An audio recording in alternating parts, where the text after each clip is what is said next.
General Kane, let me just begin by expressing on behalf of all Georgians our immense gratitude and admiration for the service members who are making tremendous sacrifices and conducting themselves with extraordinary selflessness and professionalism on behalf of the United States and our state's unified condolences and grief for the families of the 4 killed in action and our hope for a swift recovery for the nearly 100 wounded over the last 2 weeks. And thank you to you for your service to the nation.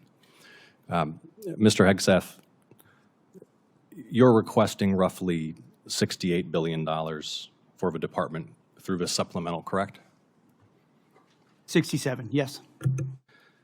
And yesterday, your department stated publicly, quote, U.S. forces struck Iranian military command centers, maritime capabilities, missile and drone launch sites, and air defense systems to degrade Iran's ability to continue attacking commercial vessels. That was a press release from your department. Is that a broadly accurate characterization of ongoing operations? That sounds broadly accurate, yes. On day 14 of this conflict, Mr. Secretary, day 14, nearly 5 months ago, you stated that Iran's military had been, quote, destroyed and, quote, made combat ineffective. That was on day 14 of the war. Was that an accurate statement? They didn't have a Navy any longer. It was completely sunk. Their missiles were buried underneath a lot of their underground facilities, and their defense industrial base has been almost completely destroyed. So as far as a military assessment of Iran's capabilities, it didn't mean by any stretch of the imagination absolute zero, but their capabilities Mr. Secretary, at the lowest level you they've been in stated a very that long time. on day 14 of this conflict, in the second week of the conflict, you stated that Iran's military had been, quote, destroyed and, quote, made combat ineffective. Was that an accurate statement? Yes or no? Iran's ability to challenge the United States of America at the level at which we're capable of. That's not what I asked you, Mr. Secretary. You said on day 14 Iran's military had been, quote, destroyed and, quote, made combat ineffective. Yes or no, was that an accurate statement? What the American military has done to the question? Iranian military is a historic military Will you defeat, answer the and question they're ineffective under oath? in that context. 3 weeks later, you declared victory. That was now nearly 4 months ago.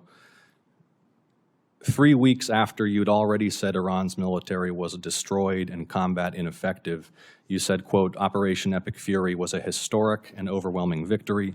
You said Iran's military had been rendered, quote, combat ineffective for years to come. And you stated we had, quote, achieved every single objective. Were those accurate statements? It certainly was, on behalf of the men and women in uniform, a historic military victory over Iran. Had Iran's military been rendered, quote, combat ineffective for years to come? That was a statement that you made 4 months ago. They had 160 naval vessels You need in to the answer Blue Water the questions, Navy, Mr. and they're gone. Secretary. Their Air Force is 4 months completely ago. combat ineffective, You and they said don't 4 have a months defense ago. industrial base. Excuse so me, describe Mr. to me a Secretary. country that doesn't have an Air Force, a Navy, or a defense industrial base, and I will describe to you a country that does not have an effective Mr. military. Secretary, you It stated, can lob missiles. Mr. Secretary, you stated missiles, 4 but it's months not a ago combat-effective that Iran's military. military had been rendered, quote, combat ineffective for years to come. Has Iran's military been, for the last 4 months, combat ineffective? It's been set back not just years, but likely decades. You stated we had, can't build quote, at the level it did before, and not even close. It doesn't mean it doesn't have capabilities. Mr. Secretary, you stated we had, quote, achieved every single objective. Was that an accurate statement 4 months ago? The main objective of this was to ensure that Iran never gets a nuclear weapon. Their main sites were obliterated. We're watching over them, and we're holding them at issue. If they don't give them up at the table, there's other ways we can take them away. Early in the conflict Iran will on never day have a 3, nuclear Mr. weapon. Secretary, early in the conflict, day 3, you said one of those core objectives was to, quote, destroy the missile threat, and as you restated on day 5, to, quote, obliterate Iran's missiles and drones. Those were clearly and repeatedly stated core objectives of the campaign, which 4 months ago you declared had been completed victoriously with every single objective achieved. Were those objectives achieved 4 months ago?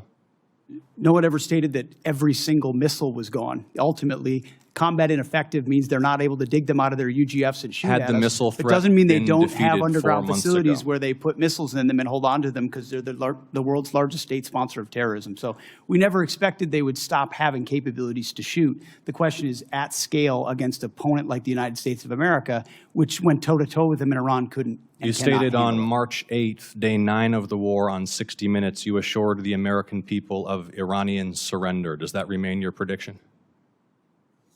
Ultimately, Iran will never have a nuclear weapon to threaten the United States of America. That has been the objective, and it remains so.